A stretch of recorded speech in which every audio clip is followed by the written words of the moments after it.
afternoon again, everyone. Thank you so much for your patience.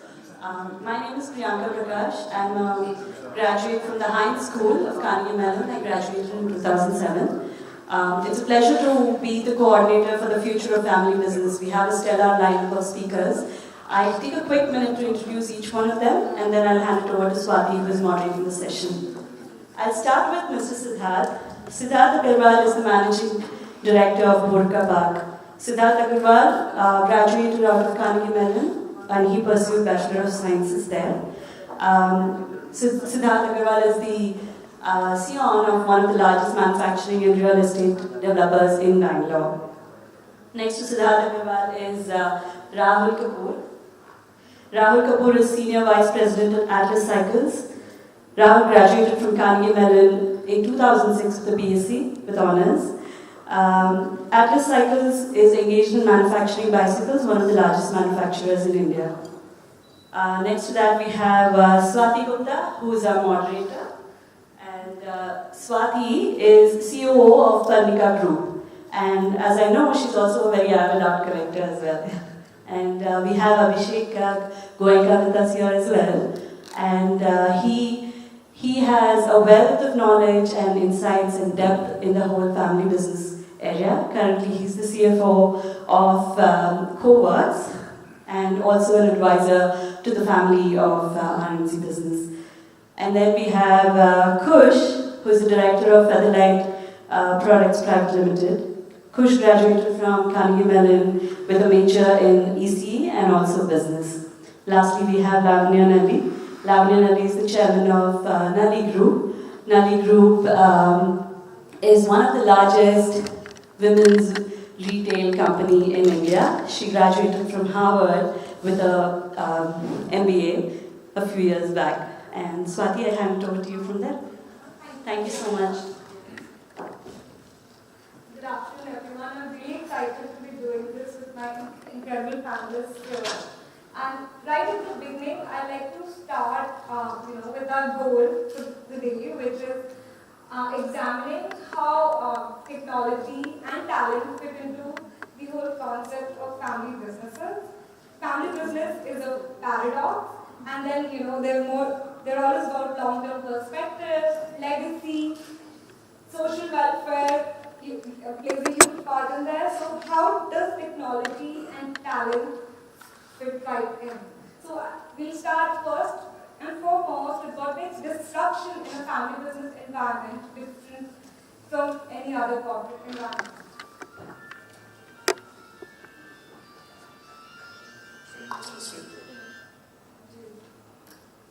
So, I graduated in 97, and those were the days when computers were just new in India, right? Email was just new in India.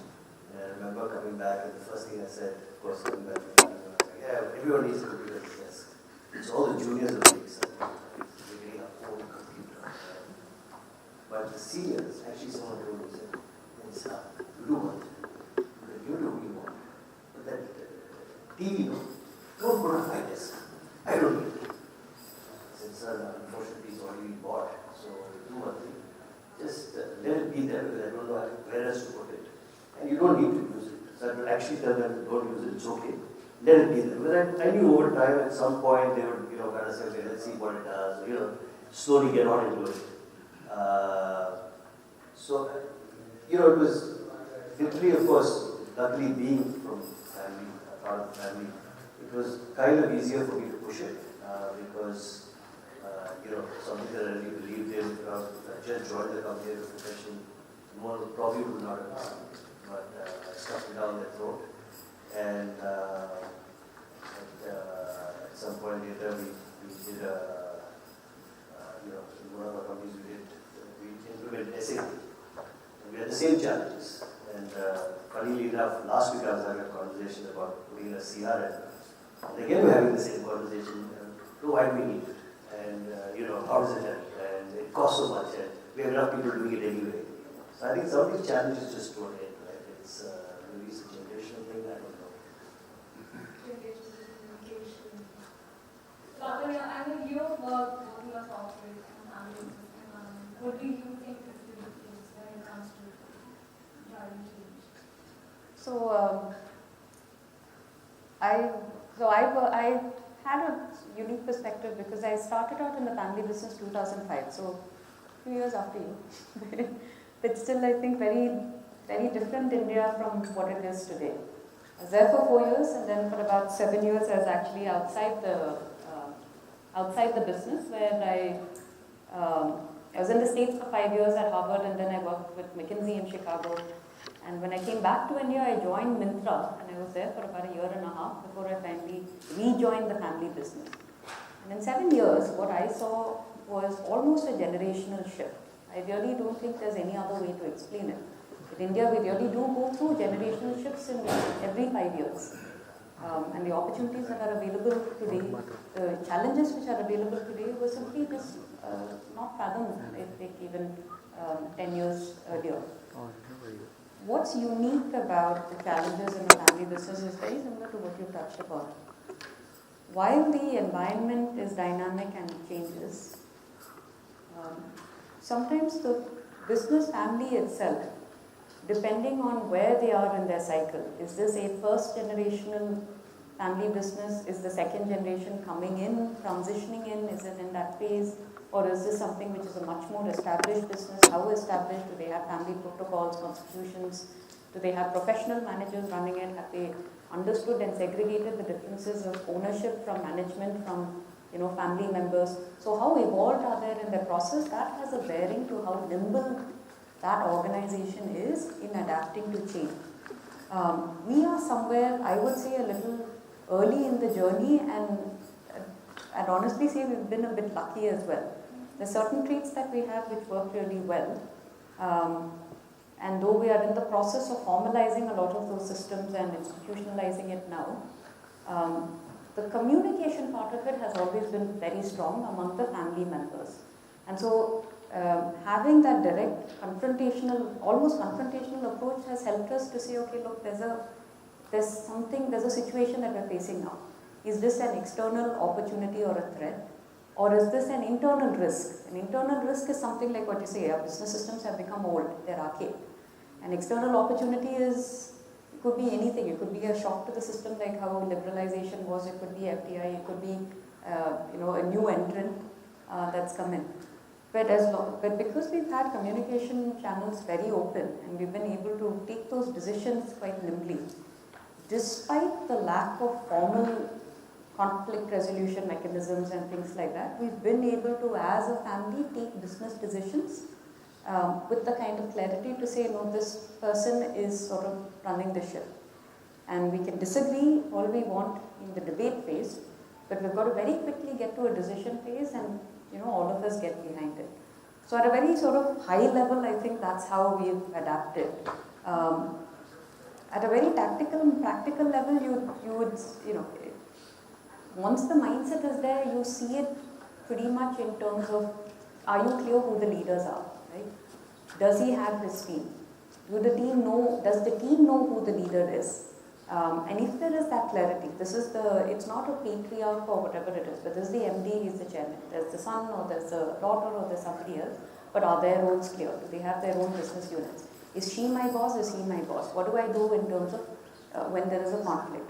All of those we've been very upfront in saying, as long as that communication is very clear, roles are clear, who's responsible, who's accountable. If there is a disagreement, then whose word takes precedence. We've been able to take quick decisions. We've been able to avoid those situations where an indecision has led to us not being able to adapt to change. So I feel like with both of you, when the next generation comes in, that's when a lot of opportunities and conflicts for changes arise. So Abhishek, when you've been advising, do you think it's the younger generation who usually leads the path?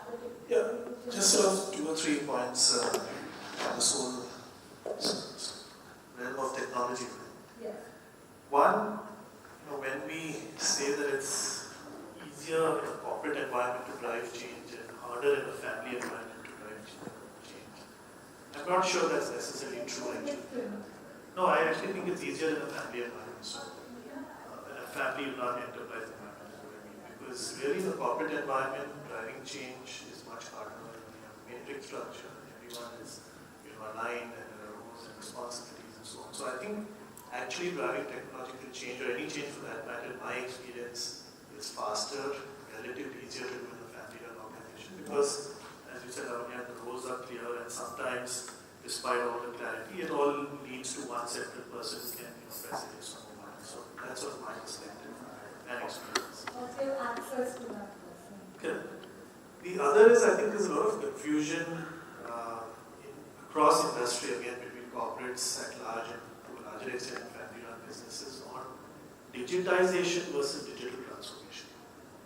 Because a lot of companies mistake this whole process where you're just digitizing existing processes and call that a digital revolution or a technological revolution, which according to me is not really the game.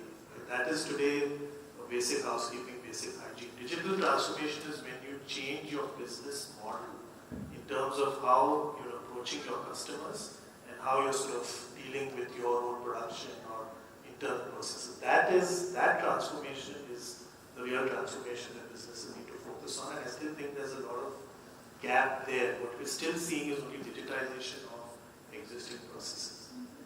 The third thing, and maybe a slightly provocative point, is that in my experience, what I've seen businesses, and particularly for the second generation, or whichever is the new generation coming, whether second, third, first for that matter, is that there is today this need to get tagged onto a sexy business and sort of jump onto that bandwagon without necessarily investing enough time on seeing what the existing businesses are and seeing how they can be digitally transformed.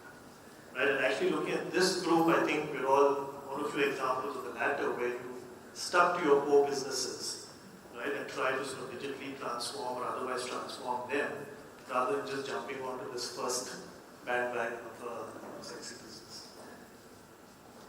I'd like to just add to that. I completely agree with you.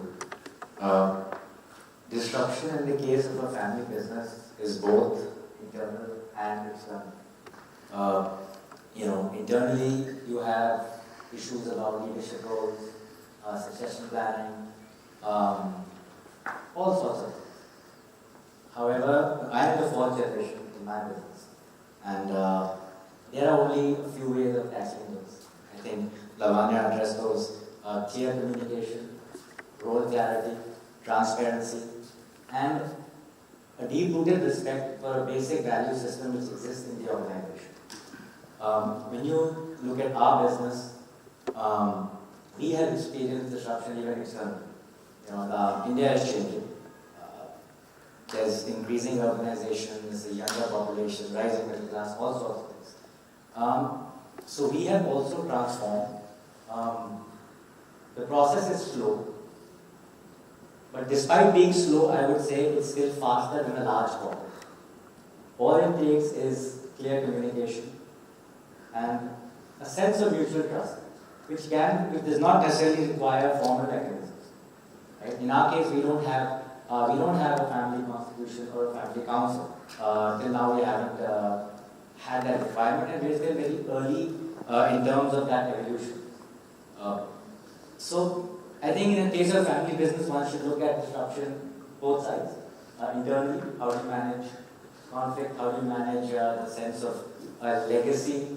A very, very deep culture, which takes time to change, and change is not always required.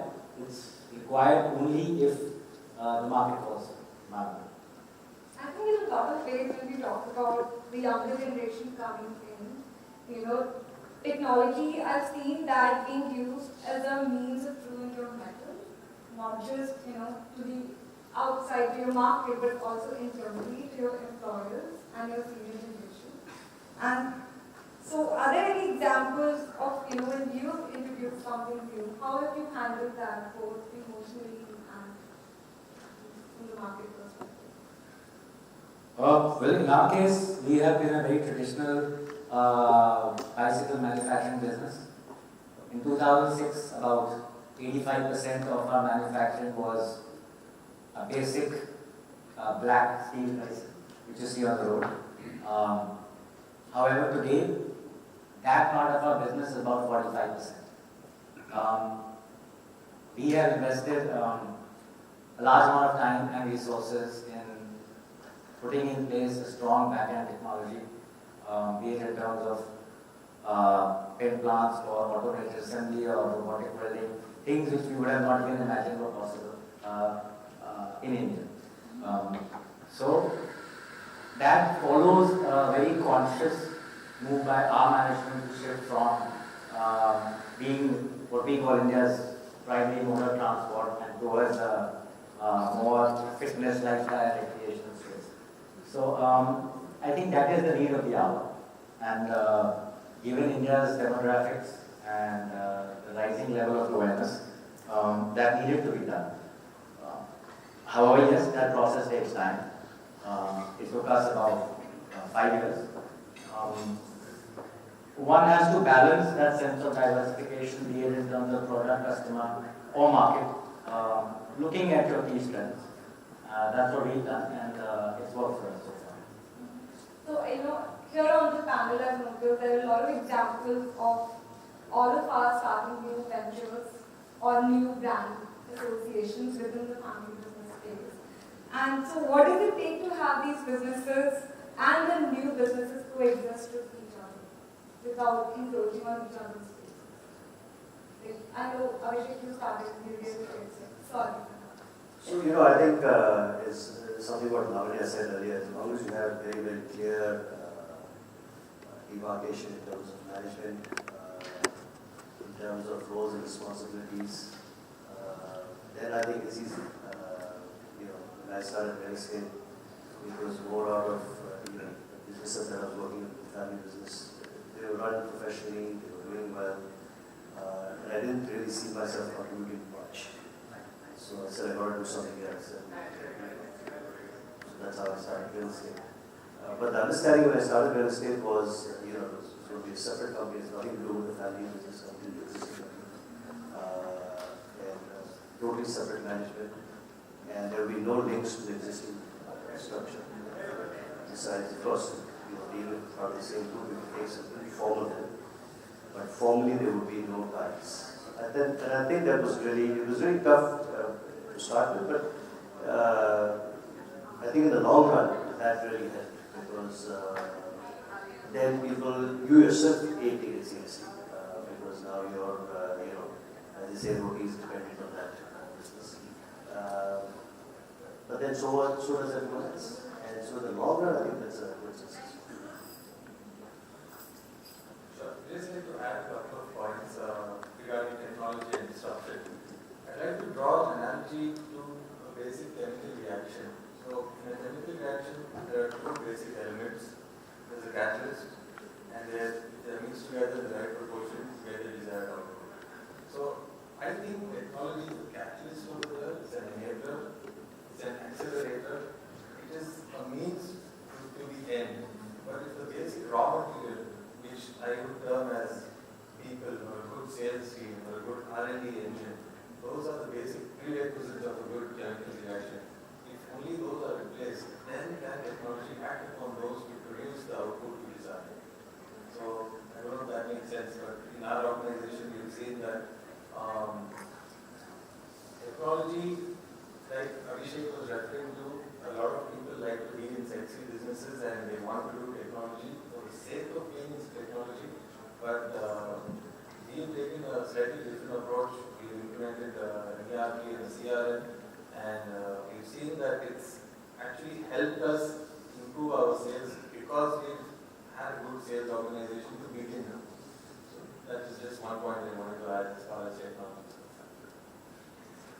To the other point you just added on, there's nothing to add to Siddharth in terms of how do businesses coexist. Again, one of the things I've seen a lot with people I work with is where there's a sort of what I would call a more traditional business, cash flow, profitable business, and the new generation comes in and says, I want to start something new, which today, again, whether it's tech-based or not, but is long gestation, may have high valuations, but no cash flow, no profits coming in.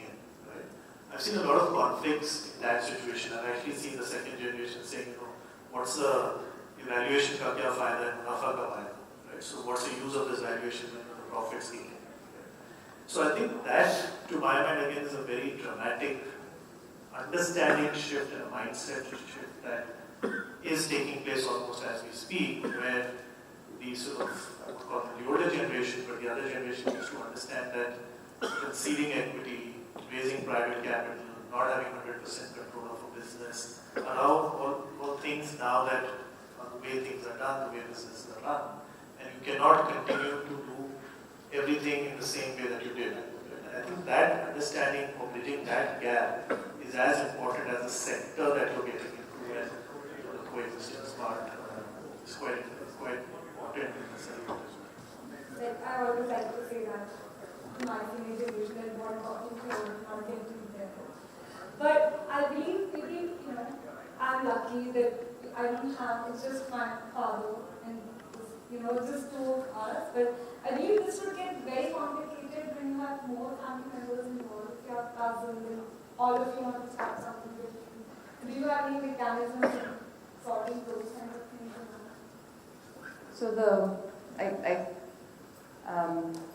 this is the first time in the business that we have siblings, right? And which is surprising for our business because the business was registered in 1928, but we actually come from a community of weavers, which means that since the 1800s we've been in the trade of weaving, right? And then that weaving turned into, organically became retailing as well, and now we are sort of retailers but are vertically integrated as well. So that's the history of it, the family. There was no code, constitution, none of that back in the day. With a very clear understanding that the first son of the first time will inherit. That's it, right?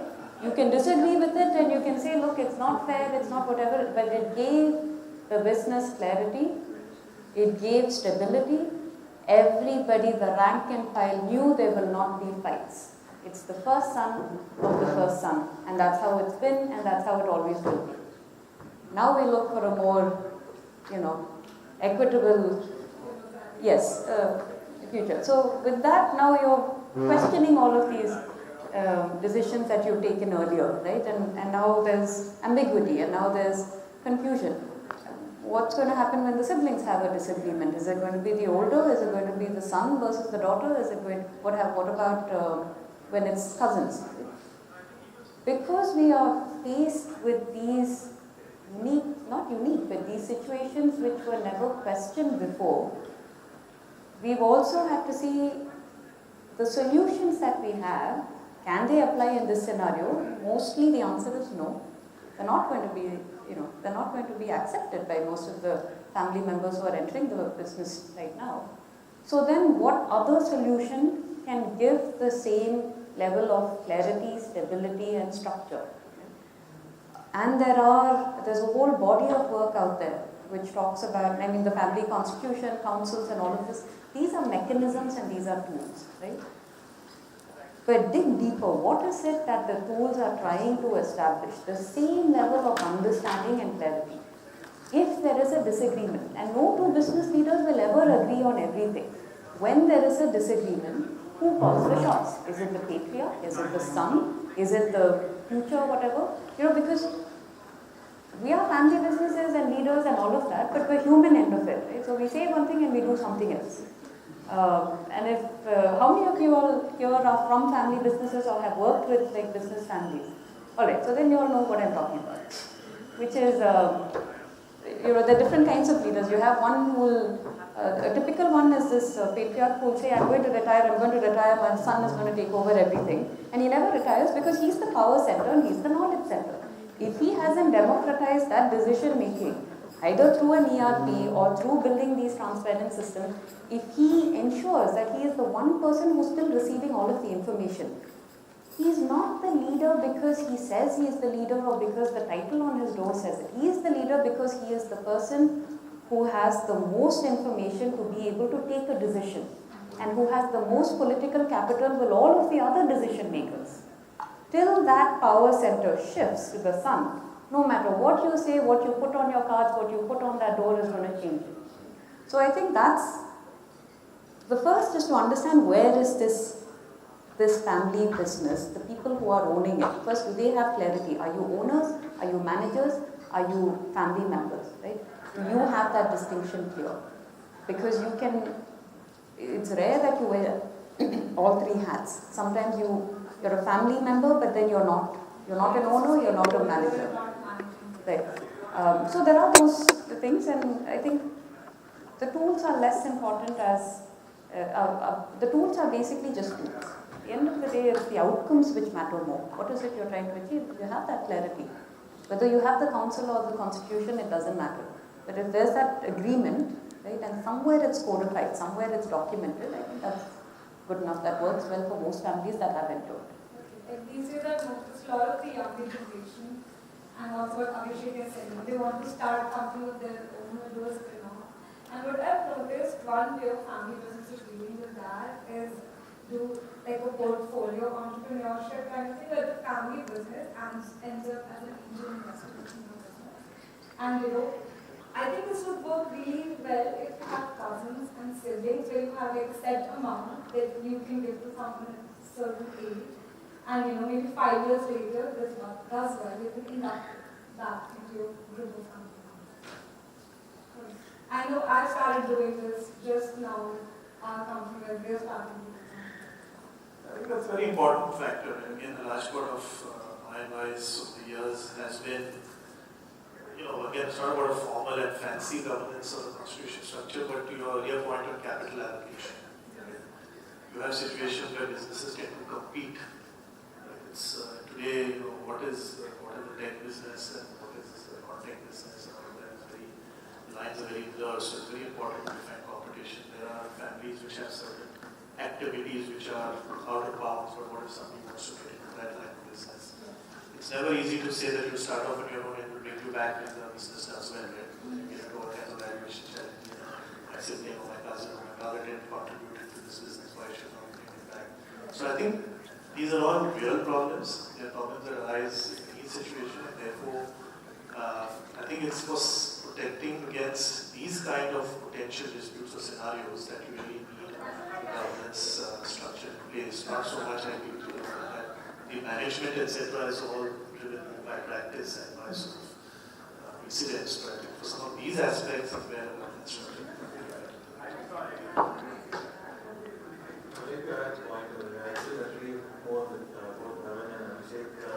Demarcation of responsibilities and roles is of utmost importance, especially in a family business where one family member does not want to be stepping on the toes of his cousins or father or uncles. In our family business, we've taken an approach of what I like to call cross-pollination. So I don't work directly with my dad, I work with my uncles. And my cousins work with my dad. So in this sort of structure, it's kind of conducive to keeping the family together and at the same time taking the business forward. Coming to Abhishek's point, I think governance and constitution is very important to set rules as to when a member can enter a family, how to exit, or conflict resolution as Lavanya was referring to, or even if a sibling or a cousin wants to start a new business, there has to be certain guidelines around it. It cannot just be without structure. You want it to be fair. Exactly. At the same time, we want to encourage entrepreneurship because the family business would not have existed in the first place if it wasn't for the entrepreneurship of the first gen member, right? So it's important that as the family member grows, that entrepreneurship is encouraged and therefore new avenues of businesses are built. But I think that's very valid in a family business on entrepreneurship, which may not be so other startups. But now when you spoke about entry and exit coaches and all these mechanisms, and then I had Rahul telling me how you have not started looking at formal processes of constitution, generation. So when do you think is the right time to have these processes? Well, in my case, I think it's contextual. It depends on the organization and where it is in terms of its cycle. And also what business it's in. For us, we have always been a very stable, old school traditional business. However, now we have started working on developing those mechanisms. Again, those mechanisms are just enablers, right? It's just something that you can call it a family constitution, or you can call it a family council.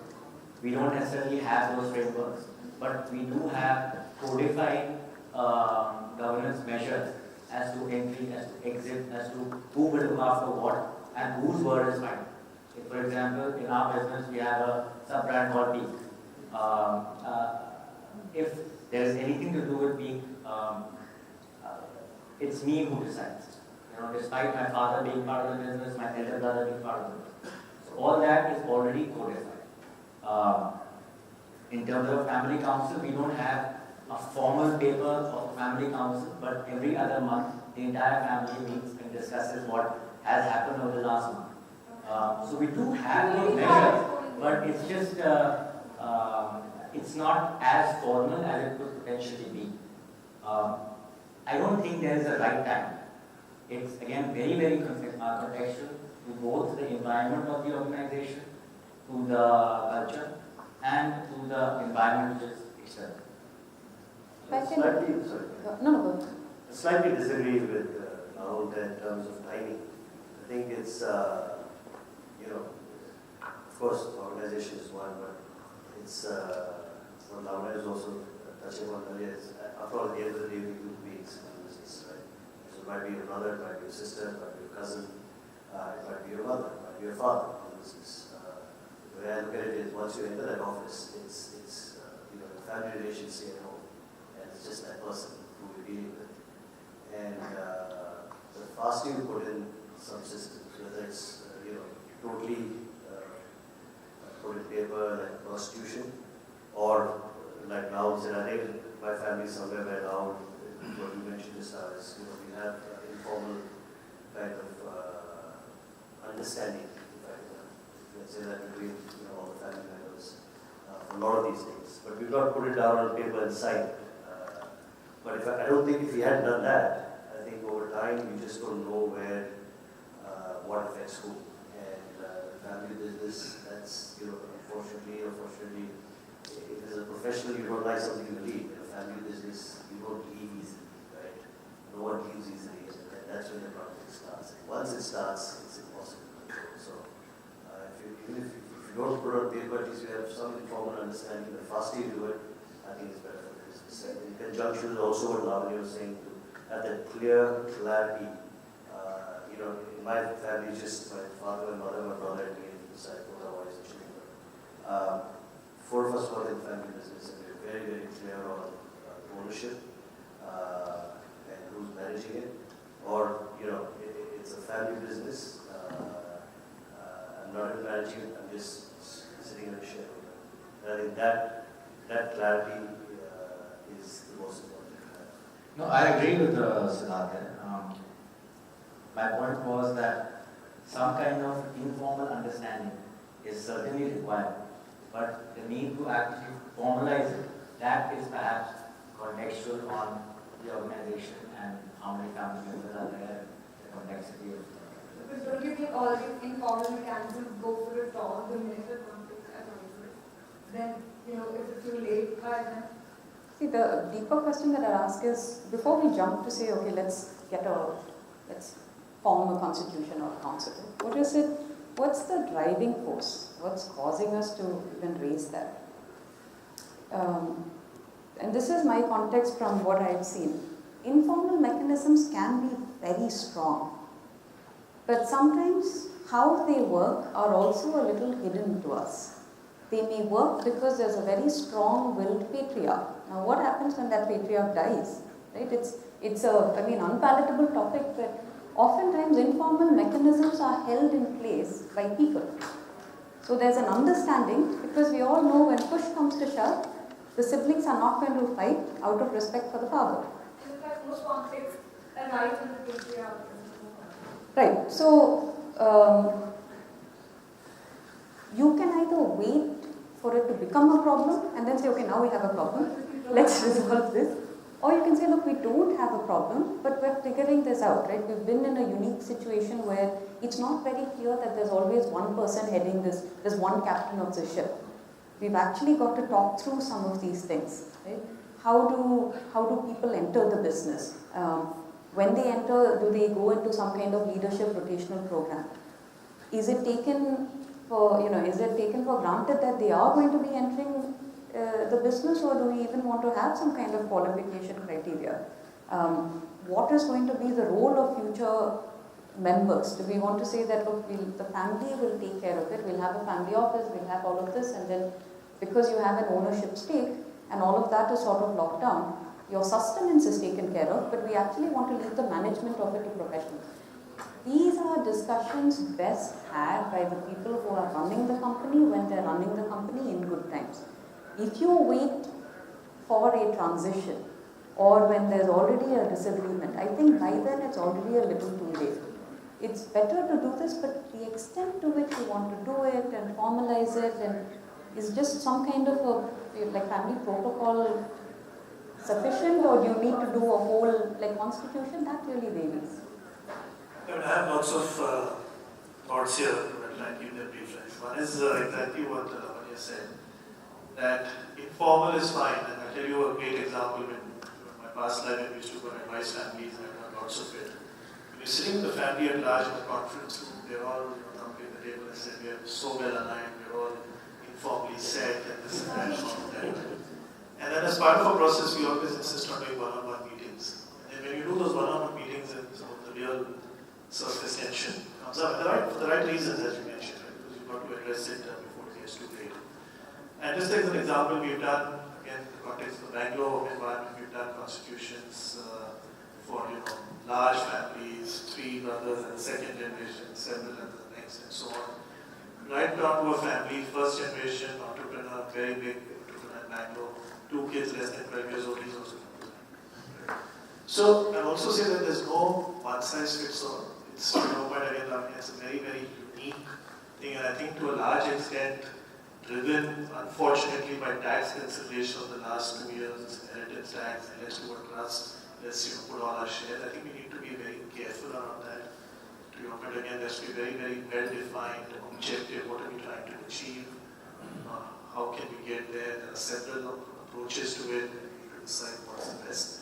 And again, I would, at the cost of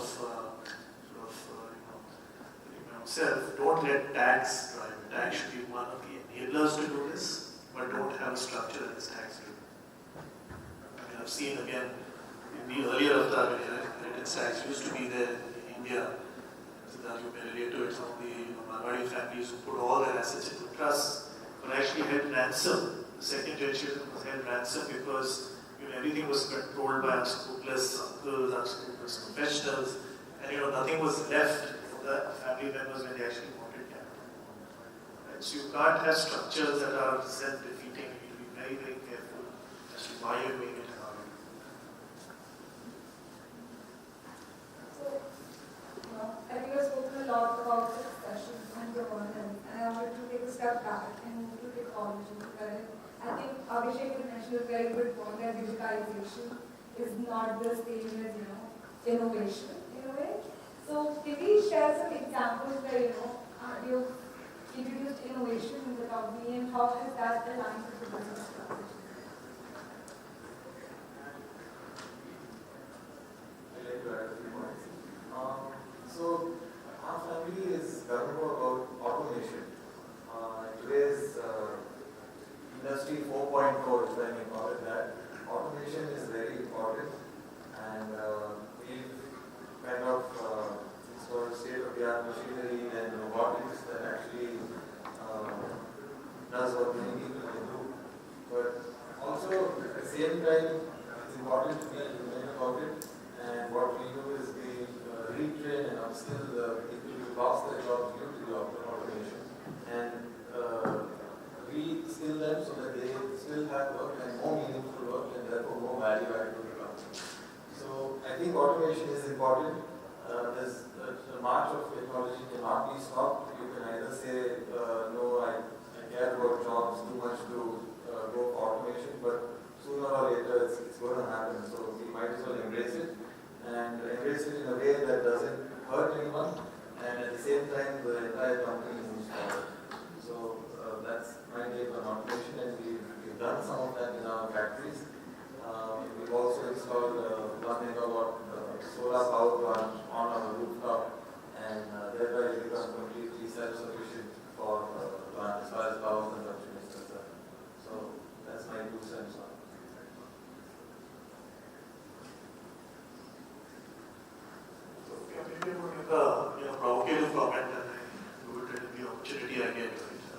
I've not seen Indian business houses taking big bets. So again, somebody will write out a $2 million check to a startup which makes big news. Where are the $500,000 checks? I'm sure there are people on this panel, there are other businesses who can actually take a big bet and write out a $300 million check, $1 million check now. At one level, what Reliance Jio has done is kind of that, right? A big check which is transformed, right? There are Chinese families doing it. Why are Indian families not taking super big bets? Why are we still, doing this play and you get 3 rights, so it's okay, just do small checks.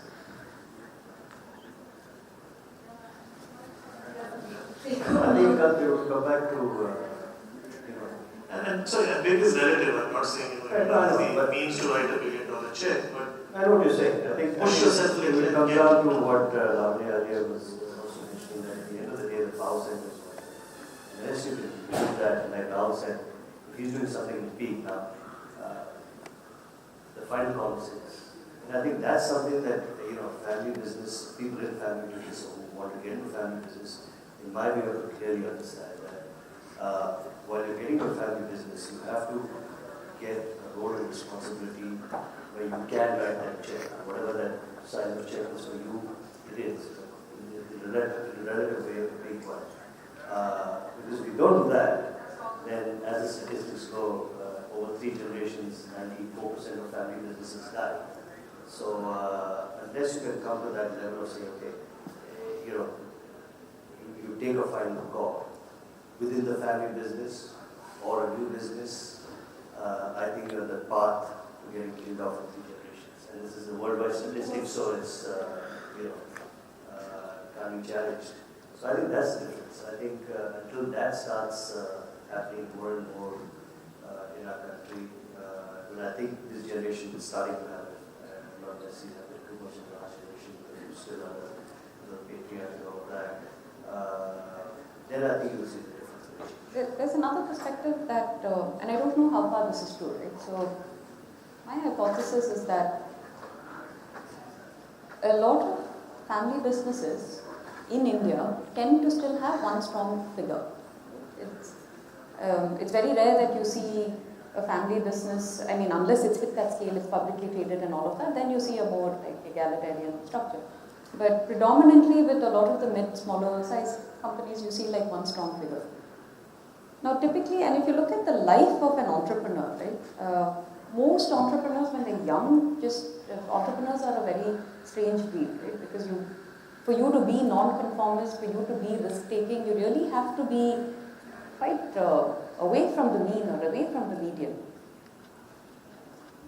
That changes with the life stage that they're in. The same person who might have taken those risks when they didn't have a spouse or children might start becoming a little more risk-averse once those responsibilities grow and once the opportunity cost and the risk of failure gets higher. And then that exact same person maybe 15, 20 years down the line start completely thinking from a wealth preservation standpoint as opposed to an opportunity cost and not a risk seeking but an opportunity cost perspective. And a lot of family businesses are still run by strong figures. And so if you look at in our family, it's very interesting because what's happened is it's almost been like we've been passing the baton. Just when there's some person who has established, who in his 20s would have built this company. So it happened like with my grandfather's father. He pretty much made the name for Nalli, made that store what it was. And my grandfather, he had to enter the business very young because his father passed away quite early. And he took that one store and he really expanded it where it's almost the whole block. But as he was hitting that stage in his life where the family had grown, the needs of the family had grown, not strategically but opportunistically, out of necessity, his sons got into the business because they were also getting married and they also had to make a living for themselves. And this was in the 80s when the job situation is nowhere what it is today. Right? And so they entered with the same fire in their belly to say, no, now I've got to do something of my own and I've got to carve it out. And you have someone who's sitting here saying, what, you want me to just roll over now and hand over the business. That power center is not going to move, right? Because in a lot of these business families you learn from what you've seen. And your role models are not only your family members, but they're also your bosses. So the generation that enters has to find a way to enter, do something which contributes, adds value to the business, adds to the top line, bottom line. But at the same time, he can't come in saying, look, why don't you give me this business? Because then what is that father going to do at 50? Someone who spent their whole life in their business is not going to retire and go play golf. So a lot of times the reason why the families diversify is due to a bunch of different reasons. Many of them have to do with people, motivation, intent and all of it. We've taken those kinds of risks, maybe not on the scale of which you're saying. But I don't know if a lot of people know that we've started a jewelry business. We have that was a big bet, right? It's an adjacency that has nothing to do with sarees. It's a totally different field. But somewhere there was that call where we said, look, I think the brand associations are so strong and they're known for sarees, they're known for weddings, it's trust quality. It will, jewelry is a business that we can actually move into far easier than people would think if we can crack that industry with all of its complexity and all of its differences. Stitched apparel, private label is something, not private label, but stitched apparel is something that we're going into because while the saree industry is the largest industry, the growth is anywhere from 6 to 8%, whereas stitched apparel is 25%. So in a few years' time, with compounding effects, you're going to see the whole industry looking quite different. So I think the risk-taking has to do both from a people standpoint, where that decision maker is in his life stage, and also where that organization is. And I think when I look back at the family, we've been lucky because every time when someone is hitting that stage of getting to a risk-averse standpoint, there's a son or there's a younger person who's sort of saying, okay, now I've got to come in and I've got to, prove my worth. And so it's sort of stayed that way for this long. Thanks, Lavanya. I think that's a very inspiring place to pause and take questions in the audience.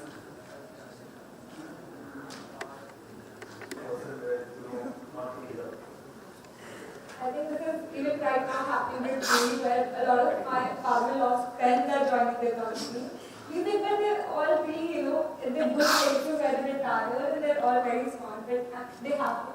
And often they come from an industry that's unrelated. The only person who gets to handle all of this is me, because I'm still there, and I'm there in the head office. And one way I do it is to have clear boundaries about who they report to, who they not report to, and what they're doing, and make it very clear to the senior. So we've tackled it in a very different way, which has just worked for us. So my father was the first person who expanded the business outside of Chennai. In 1991 with the first store in Delhi, and now we've got 35 stores all across. It's 700 crore business, but it's privately held, privately owned. So it's completely relied on internal generation of funds. So we grow completely through our internal corpus. What does it take for a company to reach that scale while fully relying on an internal generation of funds? You've got to be that strong, right? That operationally efficient, and that strong both in terms of expanding as well as looking at the bottom line. You can't afford to hire bad people. And the way the system pushes them out is this. All of our SVPs who are now sort of regional heads, they kind of run their turfs like king of their region. So we'll have an SVP who will say, okay, look, I set up this first store in whatever, Delhi. I see it's doing well. I see that there's an opportunity to open up another market. Okay, great. But what are you contributing to the corpus? How much of the corpus, right, comes from your stores? Because if you're viewed among your peers and the other SVPs and the other regional head as someone who really is pulling his weight, then it's easy for you to make that argument and say, okay, I'm going to expand to this other store. And so this is how much I need from the corpus, and it's going to break even, and then within 18 months or 12 months or whatever, it's going to start generating again back to the corpus. We've had this kind of extreme decentralized, autonomous decision making that's caused people to become entrepreneurs in their own region, where they grow in that cluster, approach. I've set up one store here, and then I see there's further opportunities here. No one else, it's up for the taking, so I go in and then I expand it. Now imagine what a non-performer is going to do. He's going to come there, he's not going to contribute to the corpus, he's not going to get funds to expand. He will self-select out of the system. Because where is his career? Where is his growth? So in a sense that the system that we've had is so Darwinian in a way that it kind of kills anybody who just underperforms. Let me throw some light on this. I've been in the exact same boat you've been in. So what we've done is, I think measurement is important. Only what can be measured can improve. We all make hiring mistakes. There's not a single person on the stage who's not made a hiring mistake. The key is to realize it quickly and let them go quickly. And only KPIs and KRAs and measurement can help you do that. A simple example is when we implemented Salesforce. Before we implemented Salesforce, the salespeople by and large were hitting their numbers, we knew what each one of them is doing. But there were still some passengers in the system. Salesforce exposed them. The numbers would be clear for everyone to see. And before you tell them to leave, they would handle their resignation. It became that sort of a system. But I don't want to sound very negative. Professionalization is the only way for a family business to grow because people are its most important asset. And therefore, how the family manages people is the key to grow a family business. I've seen many instances where, alluding to what you were saying, it is very difficult for an Indian family owner to give up control. I guess that's in our genes. But again, that's the only way to grow, right? So it's always a tug of war between control and growth. And how we manage that growth and how much we give control to the professionals will see how much we grow.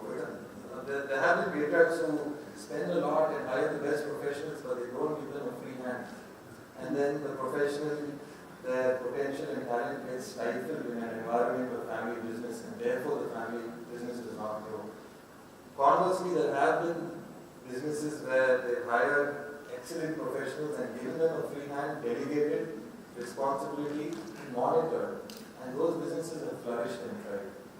I don't know if that answered your question, but just wanted to throw some light on that. I just want to add one line that in my case, a lot of times just changing the role of the person has also helped to be identified what they're good at rather than just people. And some of these people are later on end up being the biggest assets. I don't think that's quite that easy in our country. Is it? Like, I tried that a couple of times, and every time you ask someone, you tell them, and I sit there and I was like, everyone has a strength and weaknesses. I have my strength and weakness. You have your strength and weaknesses. I think you're better suited for this. And I wait for a couple of days and I call the HR person in and I'm like, Vijay, so what's the feedback? And she's like, sir, you wanted it. I'm like, I just put him in a better role. It's just a different role. He's like, yeah, but I know that. But as far as he's concerned, he's fully demoted. So it's always a challenge, right? For some reason, people don't take that so easily in our country. And unfortunately, in those situations, sometimes I say, okay, I'll wait, then try to settle down the next 2-3 months. But if he doesn't, and if he's that unhappy, then he can leave. I'll do what I can, but after that, I'm not going to monitor him for the rest of his life. I'm sorry to interrupt, but we have time for one more question, and unfortunately, we'll have to wrap up after that. Okay, so mine's relatively quick. Thanks everyone for this panel. I thought it was really interesting. What I'm curious about is, I think you all shared that as kind of like an evolution of the family business, there's an increasing amount of professionalization, right, in your organizations, as far as setting those constitutions, regulations, roles, responsibilities, all of those nice things that you had mentioned earlier.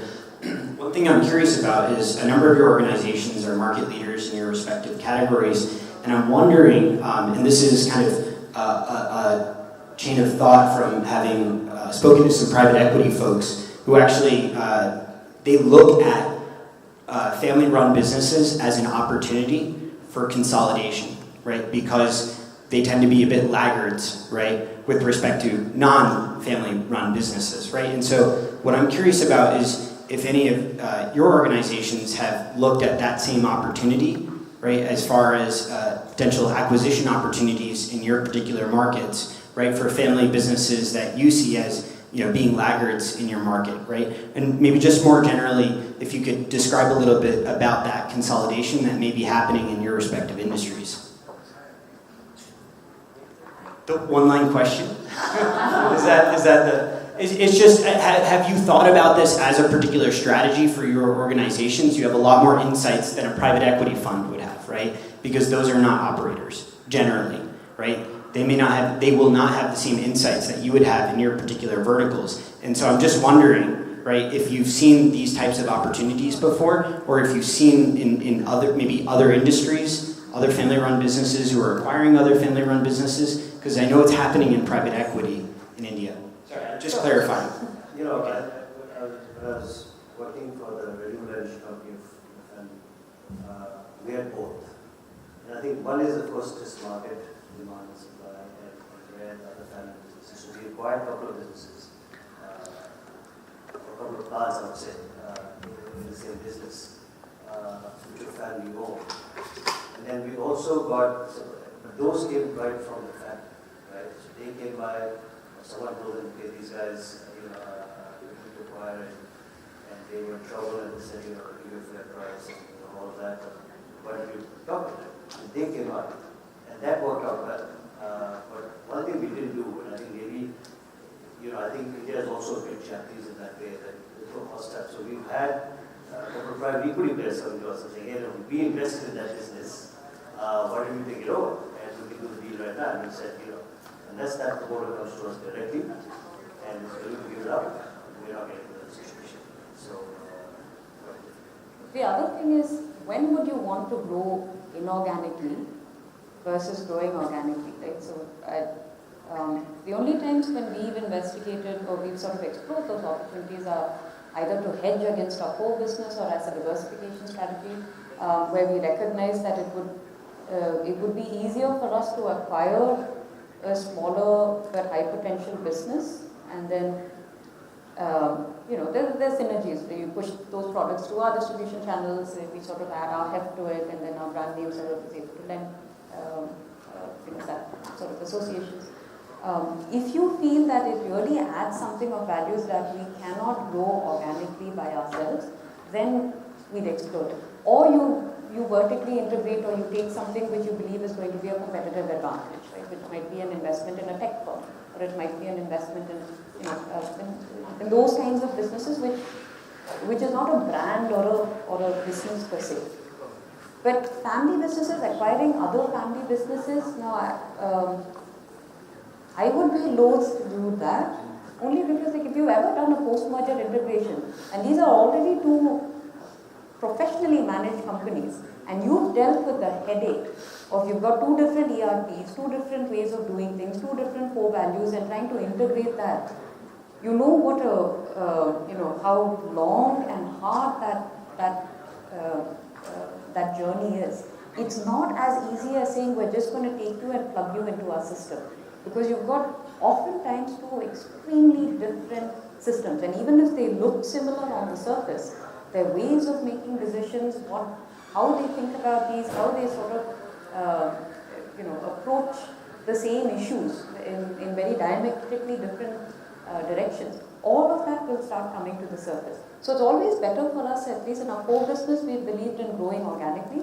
But wherever we want to gain that competitive advantage and we see that there's already a target in the market which is ripe for acquisition, or we want to diversify and go into a different sector, those are the two places that we've kind of thought about this. I would just say that, to give you a very short answer to run out of time, we have been able to do that because so we work only for the government, and in a lot of cases when acquisition has worked for us, if we get some kind of eligibility criteria that is satisfied by acquiring that company, so we use their credentials so that we qualify for something. Those are times when we have looked at acquiring a smaller company which has some credential in our niche place which we don't have, and if we went on to make that credential, we would be able to. To your point on ladders, and to your point, I agree with you, but today is the best time to actually look for family businesses that are lagging behind, because valuations you can get and are actually not working. So maybe something we can consider. All right. Thank you so much, each one of you, for taking your time out today. We understand so much of the nuances and challenges that each of you face in your family business, and it's been quite educational. Again, thank you again. And just as a quick reminder, at 3 o'clock, in about 5 to 10 minutes, we'll be starting the Future of Jobs panel. So I invite each one of you to please stay, and hopefully you'll enjoy the session.